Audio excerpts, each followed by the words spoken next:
Okay, I am here today with a friend of mine, a colleague, a writer and thinker who I admire very much. He's an author, he's an activist, and he is a public theologian. His name is Brandan Robertson. And I want to explain why I think it's so important that Brandon and I have this conversation with you here today. We're all aware of the incredible turbulence and chaos happening in our society. And it is very easy to just get overwhelmed. And we must not allow that to happen. Mm. A large part of meeting the challenge of being responsible to this moment has to do with deeply understanding how we got here, what's really going on, and analyzing the larger dynamics at play. So, a large part of the authoritarian assault on our democracy involves itself with culture war. Now, there are various pieces involved here, and one of them is Christian nationalism. Now, where I would agree with a lot of the analysis about what's wrong with America, et cetera, is that we need a spiritual and a moral revival. Mm. But that is a universal perspective of the heart and of reverence for nature and reverence for each other, reverence for the human experience. A lot of the religious factors involved in the new American authoritarianism is not what many of us would even consider religious, really. And that which is Christian nationalism, a lot of people, such as our guest today, such as the wonderful legislator James Tallarico in Texas, they question the actual Christian precepts in a lot of this. So, Brandon is an ordained minister of the United Church of Christ. He serves as the pastor of Sunnyside Reformed Church in New York City.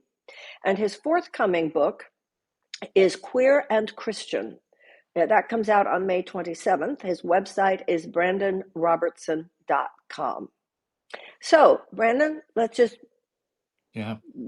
get on into the conversation.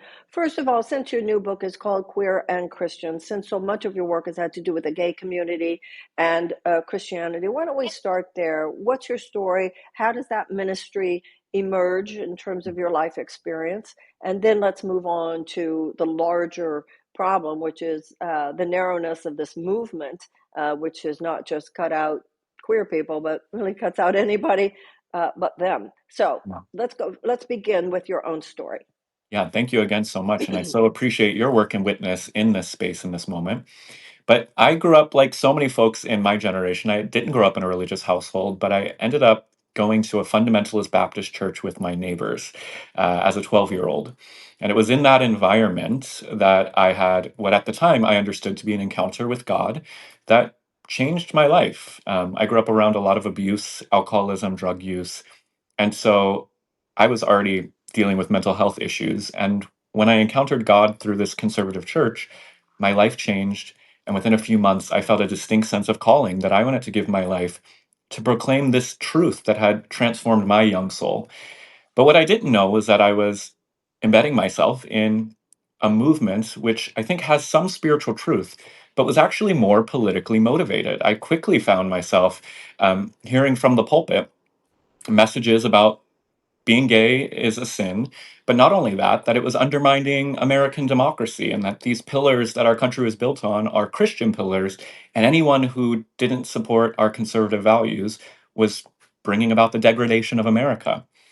And the long story short is when I went off to college to Moody Bible Institute, which is an evangelical school in Chicago, to study to be a pastor, I started going out in the city and experiencing God in all the places my religion told me God wasn't supposed to be. I found God in the Unity Church in Chicago, which we thought were false teachers and demonic. I found God in the progressive Muslim communities that I got to visit. And I found God over in Boys Town. We would go there to share the gospel with LGBT people, and I saw so much light and love in this community that was supposed to be so far from God. And that caused me to start rethinking my entire faith and also helped me start to begin reconciling my own sexuality with my Christian faith. And it led me to an expansive version of Christianity that I hold to today. Was the transition painful at first? Totally painful. Essentially, I got outed in Time Magazine in 2024, or not 2024, 2021. I got outed in Time Magazine right after I graduated college, whatever year that was. And it was because I had gotten my first book deal with an evangelical publisher. And once I started advocating for civil marriage equality, not Mm, for the church to change its stance, but for gays to have rights mhm. in public, my publisher canceled the book deal. And Time Magazine wrote an article with the headline, Young Evangelical Loses Book Deal After Coming Out. But I had not yet come out. And as soon as that headline went public, evangelical radio stations started calling me the new heretic of the young generation. My mentors and pastors from home called me, wrote me letters saying, You've abandoned the faith. Hell is what you're facing. We're disappointed in you. And so, literally overnight, I lost community. I lost everything that I built my life on. But I was in Washington, D.C. at the time. And the one good thing about D.C. is that there really is a progressive spiritual community there. Not always as vibrant as it could be, but those folks stepped up and said, actually, despite this kind of Christianity rejecting you, come, be with us. And that's when I began to discover that there was a different way to be Christian, and that brought healing and hope to me after losing everything and everyone that had built my faith up to that point. Did it make you feel at that time that your ministry did have to do with people who were feeling the call to God, but who had been cast out of the traditional Christian Yeah. circles? Yeah, Mhm. and I would say that is actually my ministry. It's just been over the past few years, I've talked a lot about sexuality because conservative Christians have talked a lot about it. But really, I feel called to minister to what folks call the deconstruction community. It's those who are rethinking their conservative faith because it no longer aligns with reality, or folks who have experienced rejection because they're a woman or because they're a man that doesn't fit what a man is supposed to be in a conservative environment.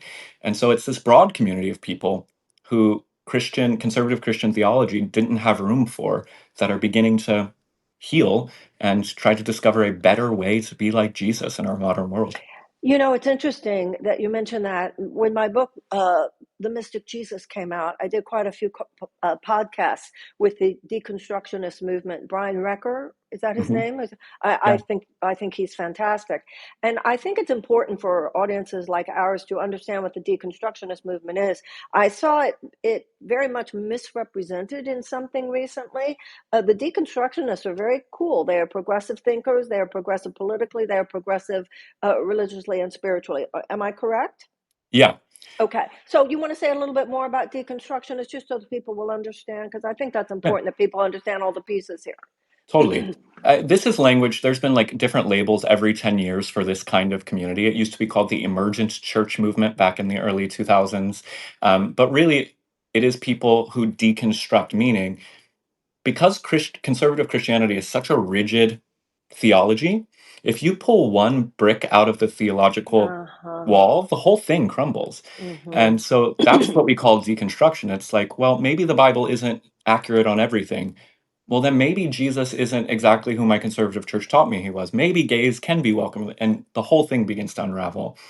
And the deconstructionist community, I think, in the healthiest version, is those who are not just tearing down, but actually rebuilding, reconstructing.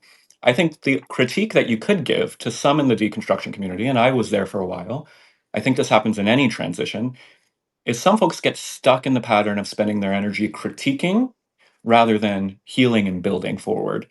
I don't think that's most people, but I do think if there was a critique, I spent a good 8 years of my life just tearing down evangelicals rather than building a spirituality of my own. And I think that's where deconstruction is trying to move people to. Yeah. Well, the people that I met uh, were wonderful and Yeah. very bright, smart, exciting.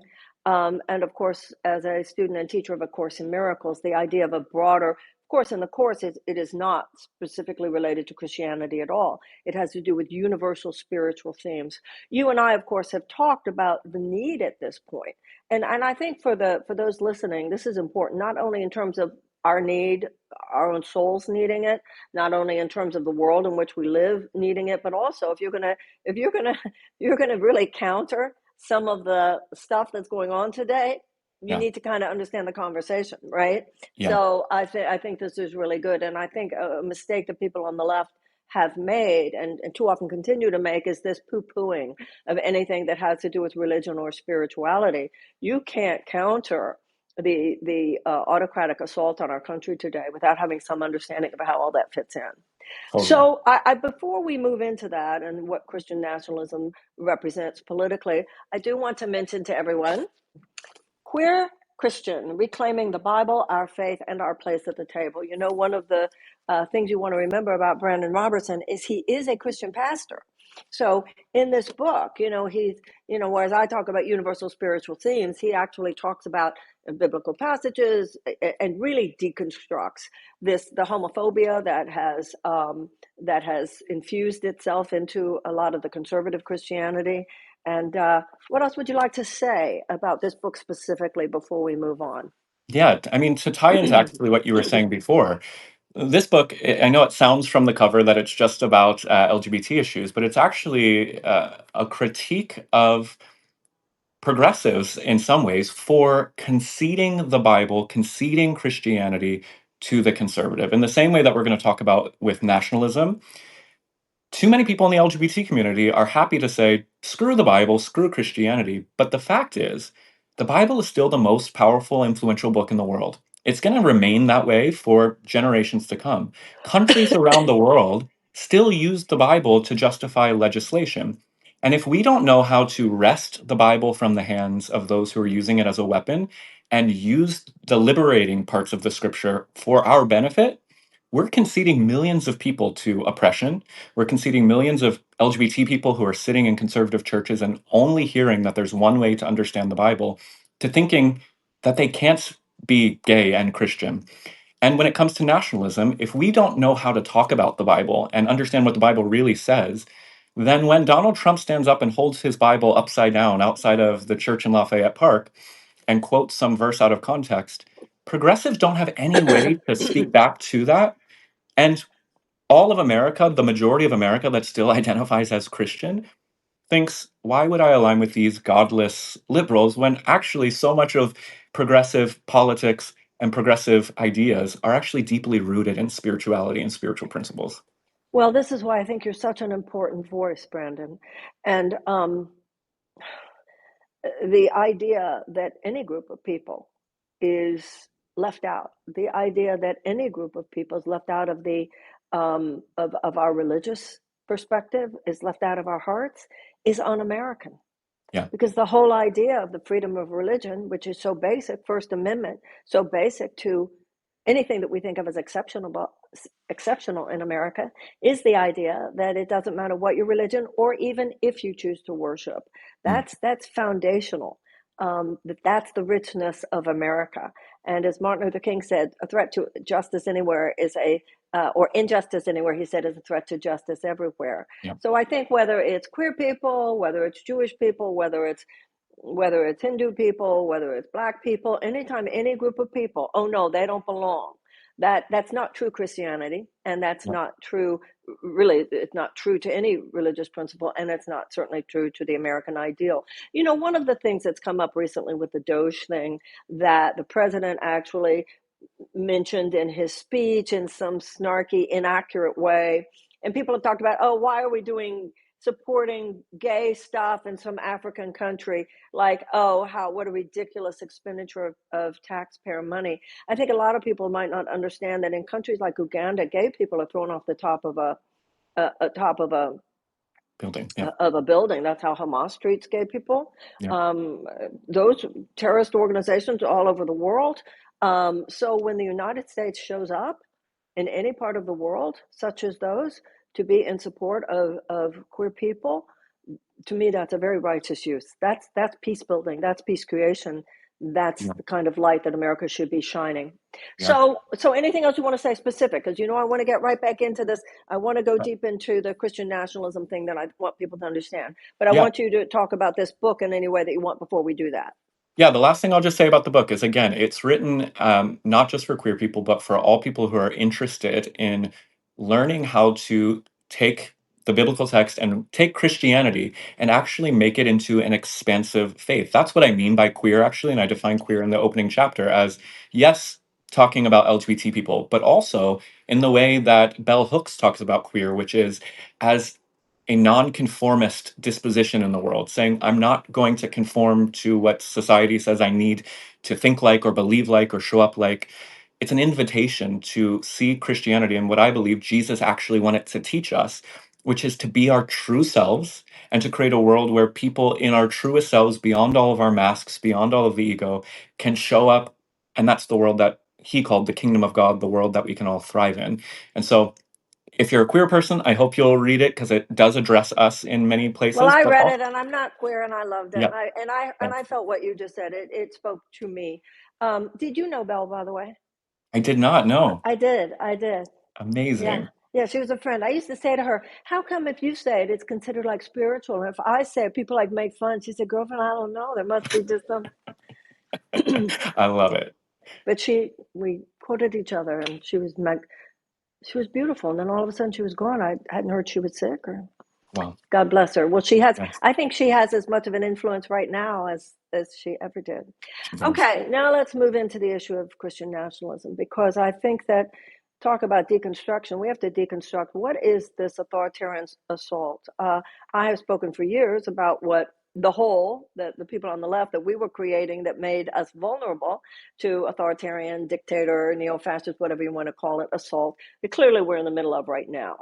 Christian nationalism is very much a part of what's going on. So everybody, to just give a quick little 101A, many, first of all, Christian nationalism, don't let the word Christian throw you off, because as Brandan was saying earlier, this has more to do with a political agenda than with any kind of genuine Christ-centered teaching. Yeah. That's number one. And also remember, the word nationalism is not a good thing. Nationalism is not patriotism. Nationalism is this idea that it's your nation above and beyond all else, and even at the expense of others. So Christian nationalism, and Brandan can correct me on any of this, but Christian nationalism is a political movement, Yep. and it is the idea, their ultimate goal. So much of what's happening in America today, we would have thought over the last few years, oh, that'll never happen. Those things are happening. And one of the things happening with the Christian nationalist movement is their belief that all positions of power, academic, business, political, and so forth in this country, those positions should be held by Christians.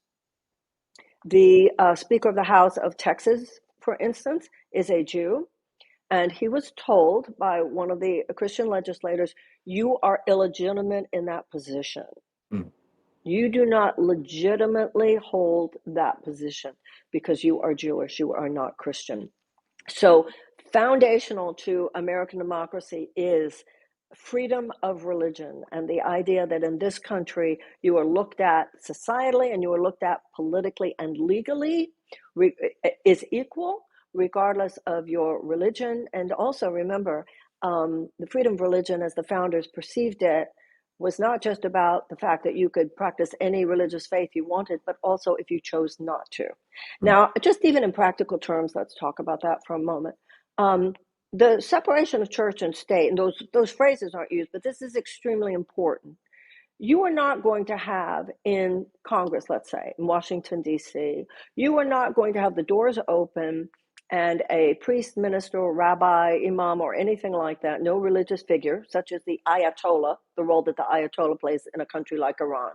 No one like that is going to come into the chamber, the House chamber, or the Senate chamber, and say, you can't pass this law or you have to pass that law because that doesn't fit with our doctrine. Yeah. Now, it protects government from interference by religious officialdom, but it also protects religious practice from government. For instance, you're never going to be at a church, a synagogue, a mosque, an AA meeting, or a young atheists meeting, and have the policeman come in and say, break it up. You could be a Wicca meeting, you could be a Course in Miracles meeting, you could be a Unity meeting, you could be whatever you want. That's sacred in the United States. Yeah. That government does not touch that. And so the idea of any political faction coming in and saying one is better than the other, that kind of exclusivity and arrogance and entitlement has always been there. But the fact that now they're coming in on a political level, some of the health, if you look at some of the women's health things that have been put out recently, I write about them, a lot of people do. There's this thing in this new women's health thing that they're floating where the needs of a man, are you kidding me? The needs of a man must be taken into account in women's health and Yeah. all of those things. So, having said that, Brandan, please tell us, what are the Christian nationalists up to? You talked about how when you were a child, you would go to church and you began to realize that there was more political. Yeah. So Yeah. please just tell us about Christian nationalism. What's happening? Yeah, I mean, this is the thing, and it almost sounds like a conspiracy theory, but I promise all of this history is true. That back in the really around the 50s and onward, you begin seeing Republicans worrying about what now I understand is the pluralization of our country, right? There was for a long time, America was a white, Christian, heterosexual nation for most of its history. But as we saw globalization happening and people began to get more diverse, I think rightfully so, in some senses, the Republicans saw, oh, we're going to lose power if we keep seeing more people come in. And they started cozying up with some religious leaders like Jerry Falwell and Pat Robertson and some other folks who had some pretty significant media platforms at the time. And basically, literally in backroom deals, you can read these histories, said we're going to work together to claim ground in America and to keep Republican power, but also to empower the kind of Christianity that these Republican leaders believed in.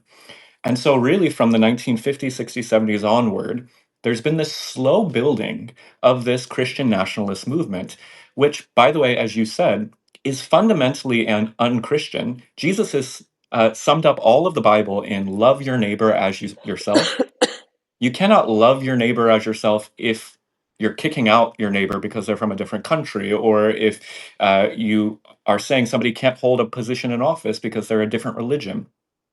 And what we're seeing in this Trump administration is decades of hard work from conservatives to build this infrastructure coming to fruition. And it's not Christian at all. Religion is a tool in the same way Emperor Constantine used Christianity as a tool in the Roman Empire to perpetuate power. The right wing is using Christianity and Christian language as a way to manipulate 75 million people who are Christians but who have only been taught that Christianity is the same as Republican values. And that's what I learned as a 12-year-old was you cannot be a Democrat and be a Christian. That was preached from the pulpit. So if you hear that as a kid and now you're growing up and in your 20s, you can imagine all these conservative young people being very perplexed when they see in this nation values that are antithetical to the ones that they grew up with, they're going to start waging war on that. And that's what we're seeing both in the young conservative movement, I think, and in the conservatives that currently hold power. Okay, now I think we want to be very clear in our languaging here, because Yeah, sometimes people say, oh, people on the left believe, and I'm like, well, that's not true. I don't believe that. yeah, And sometimes I think we do the same with conservatives. There are many conservatives who would not be into any of that kind of stuff. So I just right, want to be really clear here. There are high minded conservative principles and high minded liberal principles, and sure. they are important political traditions in this country and philosophical traditions. And we don't want to paint everybody on the left with a broad brush. We don't want to paint everybody on the right with a broad brush at all. Yeah, So this is not just young conservatives, but this specific. MAGA conservatives. Yeah. Okay. So talk to me about, what is it called? The Five Mountains? Yeah, so there's this, it was a movement, I think it's 1970s, it really emerges.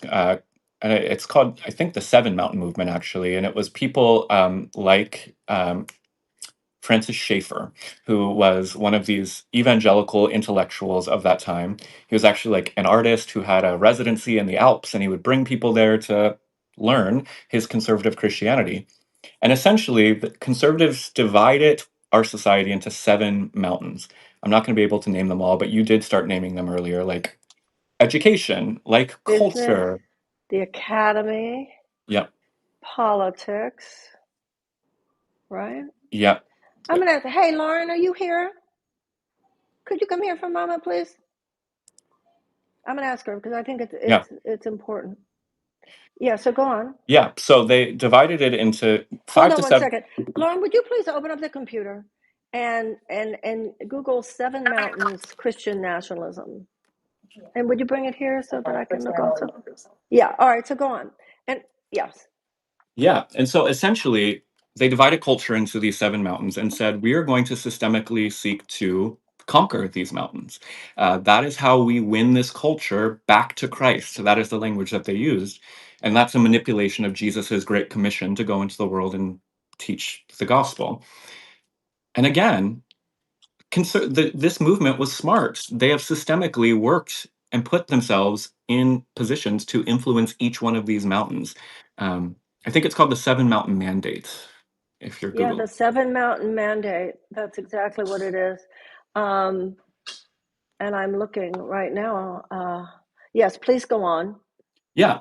And so essentially, we're just seeing that actually come to fruition. Liberals, I don't think, and I do think we can speak broadly on this, people on the left have not believed that this was a serious threat in any meaningful way.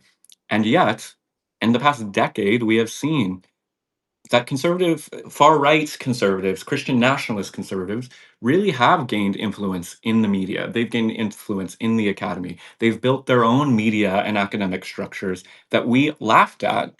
And now the Daily Wire is getting more viewers than CNN ever could. Now, Jordan Peterson's academy that he's starting is going to have more students than the liberal arts academic institution. We are seeing that happening.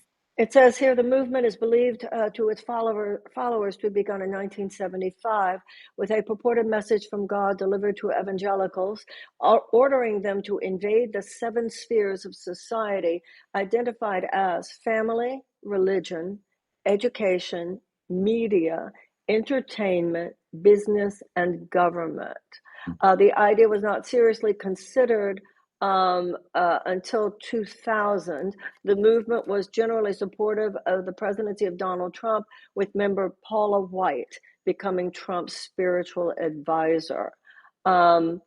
Charlie Kirk in 2020 said, finally, we have a president that understands the seven mountains of cultural influence during a speech at the Conservative Political Action Conference. So this is my concern.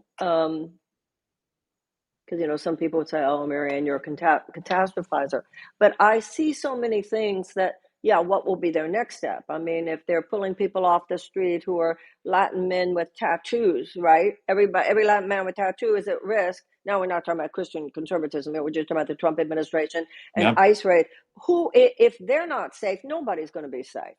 So yeah, one of the things I'm concerned about is, okay, if right now they're saying this anti-DEI thing, you can't mention diversity. You can't mention equity. You can't mention inclusion. And we're already seeing, you probably read how the president's administration has said that the Smithsonian Museum has got to take down all its descriptions at its exhibits.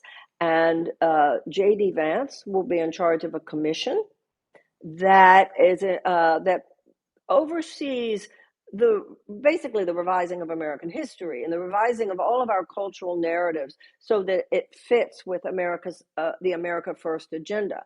Well, as a Jew, but most importantly as an American, well, if they don't want anything mentioning of racial diversity, no, no, no, no, no. Now, if they don't want anything yeah, mentioning, then when are they going to? Then I think it's a very serious concern when they're going to say, and there will be no mention of any religious diversity either. I mean, this yeah. is very serious.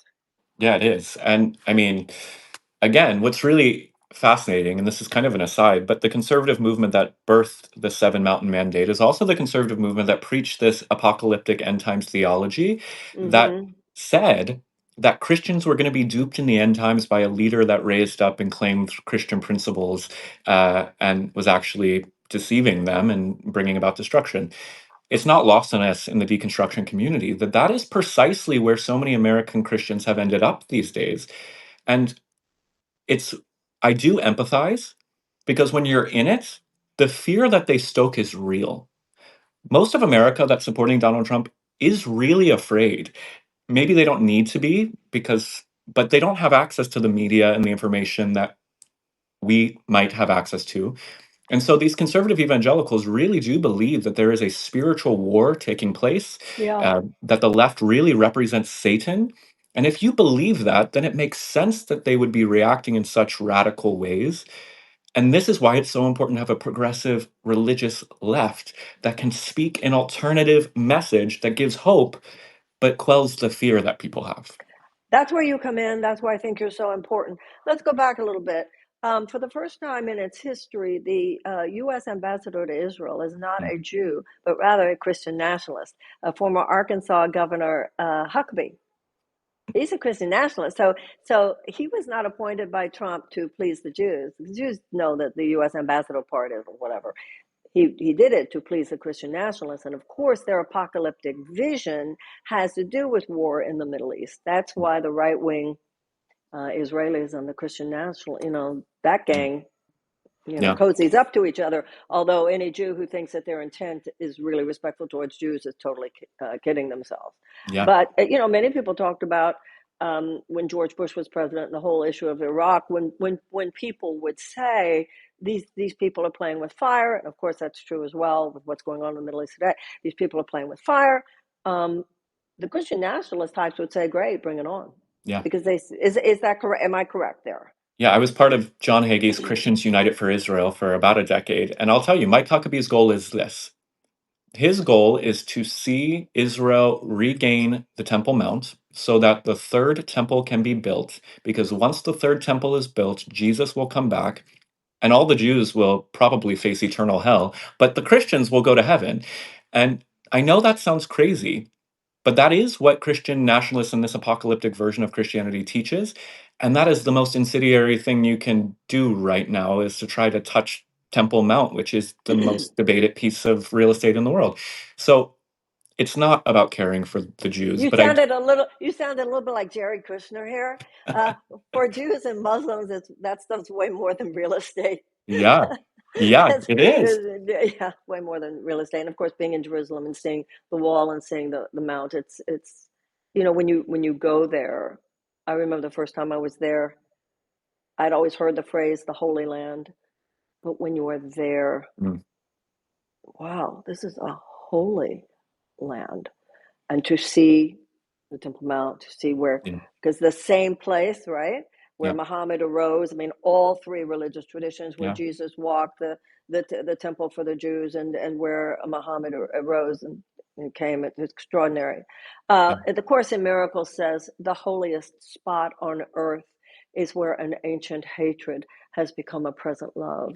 mm, So where they see that part of the world as the place for the great apocalypse, we see it as the place for the great rebirth, yeah, possibilities of great rebirth, because by definition, survival would include a profound level of forgiveness wow, and reconciliation that almost unimaginable to the rational mind at this moment.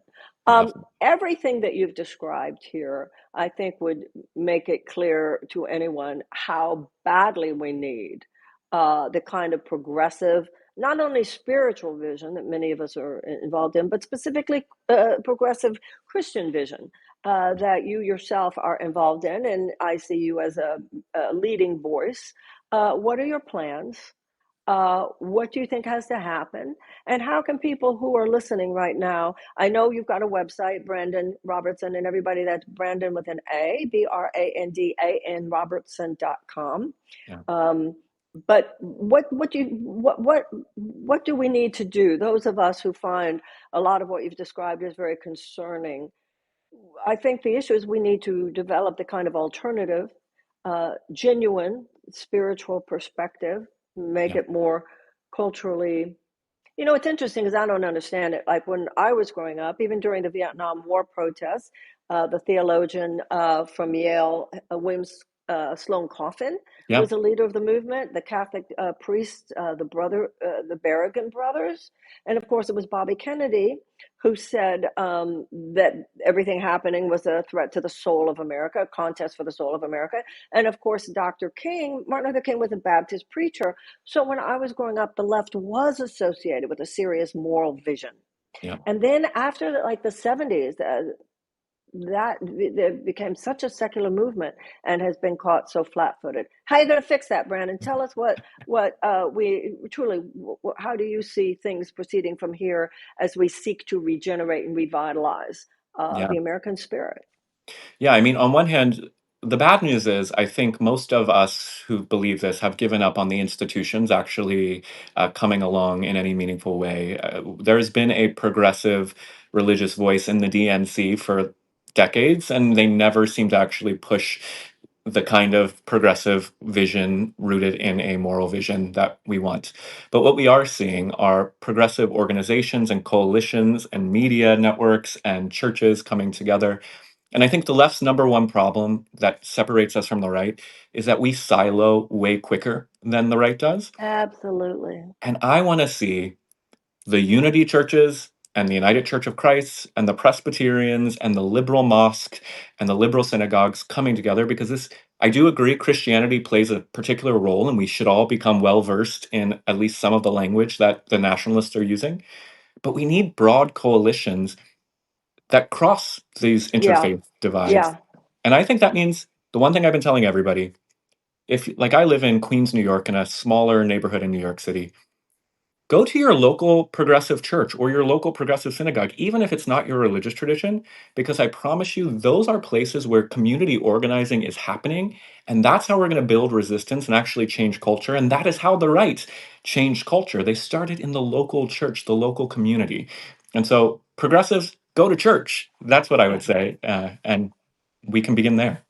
Yeah, yeah, there's so much about what you're saying. The desiloization of the left is so important. And I mean the left broadly. I don't Yeah. mean, I mean it very broadly, just sort of left side of the American political spectrum. The siloization, we've got to come out of our silos. And I think on the right, too, I say that to my conservative friends as well. We need to have an American conversation. Yeah. It's e pluribus unum. You're a Black American, a Jewish American, a Christian American, a gay American. We're having too little conversation about what it means to be an American. Everybody's too identified with the part of us that's separate, as opposed to the part of us that is one nation. We are the United States, and so psychologically and emotionally, we become the disunited state. Yeah. And all of us have to look within ourselves. Uh, uh, for that, there are Yeah. issues that have to do with your specific religion or your sex or your sexuality, but also we need to be looking at the broader thing of what it means to be an American. And I think that that's what the regeneration must represent. That means all of us have to look to ourselves. I think in order for us to not only interrupt the authoritarian trajectory, but also in order to give new birth to America, a new birth of freedom, as Lincoln would say, we can't just talk about same old, same old. Yeah. And speaking of that, you know, I don't have any, everybody should go where their heart leads them to go. But as far as the DNC is concerned, I do want to state publicly, there is a new sheriff in town. And I like Ken Martin. Yeah. And I believe in his heart. I believe in his ethics. And I believe in his openness. And I just want to say that because no one has more deeply informed beliefs when it comes to some of the things in the past. Yeah. But I also have as deeply informed openness and even excitement to what's possible now. Yeah. Like I said, it's a new person in town there, and yeah, From your mouth to God's ears. I am well, hopeful. I am yeah, hopeful. yeah, no, and I base that on my own experience of the man. Yeah. Yeah, yeah. Okay. For the people, I see people like Darren here and Matthew. And I don't know, this thing isn't kind of working. I'm not seeing, Lauren, could you come here for a moment? Yeah. She left me. I kind of need you here when we do these things. Yeah, could you come here for a moment, please? I do just want to Because say I see I folks. don't see questions and stuff like that. I don't see it coming up. I see people joining, and then I don't think it works that way like it does on an Instagram Live. I see someone. Who was that, Mary? Yeah, but I don't see the others. Well, I, we'll be posting this. yeah. I do just. Oh, I'll respond real quick. A few folks were naming other progressive denominations. I do want to name okay, that. please Uh, do, because I hadn't seen those. Okay, I yeah. see that now, please. Okay, The- will you name? Yeah, start answering some of these questions. See, these hadn't come up, so I see them now. Yeah, Okay. the Episcopal Church, I work full time for the Unitarian Universalists, to whoever put that in there, so I love them as well. I think That, the Evangelical Lutheran Church of America sounds evangelical, but uh-huh. it's a progressive bastion. Um, Uh-huh. and I would just recommend folks, this might sound biased, but it's not. Gaychurch.net is actually a great website that has all the progressive churches that are LGBT inclusive, meaning from unities to Episcopalians, are in this database. And I use it to find progressive churches in virtually every town across the United States. There are thousands of churches listed. So And it says, gaychurch.net. and the Gay Christian Network. Yep. Uh, uh, Darren, hi, Joel Perrin. I see friends. Let's see. Carol McLaughlin, there's one and only one place in the New Testament where Jesus tells his disciples what will happen when they die. I always use this passage. It is one of mercy. Yeah, frontline. What is frontline? Do you know what frontline is? I don't know Frontline. Okay. All right. Well, I think it's fair to say, tell me if this is correct to say, that if people go to brandanrobertson.com, you will keep people informed. You yourself are building a network. You Yep. yourself have, I know, a lot of convening power. There are a lot of not only progressive Christians, but progressive, many of us who are Yep. fusing the spiritual and the political, not the religious and the political, but the spiritual and the political, in ways that very much have to do with the evolution of the species, not just of our democracy that's needed now. Well, Amen. I just really thank you. You are everybody. Brandan is someone that I not only call friend, I see him as a little bit of spiritual advisor to me. It really means a lot to me when I have friends who I know can understand both my political as well as my spiritual passions. And Brandon has guided me at times. He has coached me, as it were, on an informal basis in very meaningful ways. And I think his work is great. I think you're a beautiful person. And I so thank you. And I hope that people will go to brandanrobertson.com, be part of this movement, because he will help hook you into so many. Like he said, we need coalitions. Mhm. And I want you to know what's going on. I think sometimes some of the worst things are so sensationalized, and yet there's so much good going on too, but we need to make it more public. We need to have more public conversations. Anything else, Brandon, you want to talk about before we let these lovely people go about their day? Yeah, one, I just want to say again, thank you for the way that you show up in this world and have encouraged me so much. Thank you. And also, one thing that Marianne, I'll announce it here, that Marianne has been encouraging me on is I did launch a website called christiansfordemocracy.org. And Oh, right great. now, it's just a sign-on letter right now, but I'm moving forward with building a broad coalition of progressive Christians who are Yes. fighting against authoritarianism. Lauren, would you write that down, please, in the line? What is it called? Christiansfordemocracy.org. Christiansfordemocracy.org. Okay, And that Lauren? was Marianne's inspiration, or inspiring me to do that work. So thank you for the ways that you've helped me in this period. Yeah, and I think you'd all be interested in a little bit of the context of that conversation. You know, you've probably heard me talk about how we are living at a moment. Um, sometimes people say, why doesn't somebody rise up who can lead us? This isn't the zeitgeist of this moment, is not the soloist, but the choir. Each of us. You can't just wait for someone else. It's a Supreme Court justice in Wisconsin. It's Cory Booker in a filibuster. It's the protest on April 5th. It's the judges who are blocking certain things. Each and every one of us. It's somebody's calling a congressperson. It's somebody like Brandon writing a book or whatever. Brandon was very supportive to me and very helpful to me when I was running for president. And we were having a conversation recently, and I reminded him, I said, I'm not the soloist now, you're the soloist. And that's what happens in a choir. Somebody takes a solo, somebody else takes a solo. And I think it's very important when you are taking a solo, you need people around you who support you. And then at another time, somebody else is taking the solo.